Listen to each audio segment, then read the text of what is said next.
উপকূলের ৪ উপজেলায় নারী স্বাস্থ্য সুরক্ষা ও সচেতনতা বৃদ্ধিতে কর্মশালা অনুষ্ঠিত।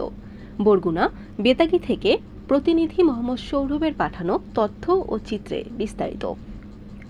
উপকূলীয় জনপদ বরগুনার বেতাগী, বামনা, তালতলী ও পাথরঘাটা এই ৪টে উপজেলায় অনুষ্ঠিত হয়েছে উপকূলের নারী স্বাস্থ্য সুরক্ষা ও সচেতনতা বৃদ্ধি শীর্ষক গুরুত্বপূর্ণ কর্মশালা।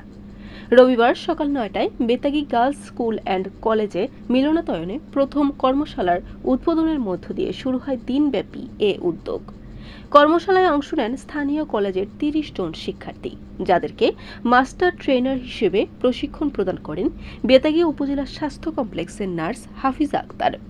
পরবর্তীতে একই কর্মশালা পর্যায়ক্রমে বরগুনা সদর, তালতলী ও পাথরঘাটা উপজেলায়ও আয়োজন করা হয়। অংশগ্রহণকারীরা ভবিষ্যতে নিজ নিজ শিক্ষা প্রতিষ্ঠান ও কমিউনিটিতে নারী স্বাস্থ্য সচেতনতা বৃদ্ধিতে নেতৃত্ব দেবেন বলে আশা প্রকাশ করেন আয়োজকরা।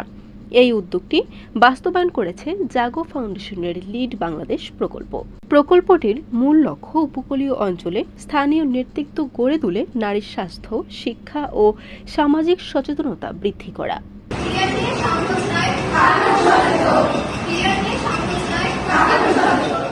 কর্মশালায় বক্তারা বলেন, নারীর স্বাস্থ্য সুরক্ষা শুধু ব্যক্তিগত বিষয় নয়, এটি একটি সামাজিক দায়িত্ব।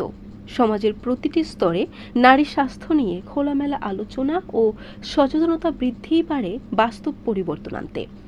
উপকূলের নারীর সুস্থতা, সচেতনতা ও নেতৃত্ব গঠনে এমন উদ্যোগ ছড়িয়ে পড়ুক দেশের সর্বত্র, এই প্রত্যাশা সবার। বরিশাল।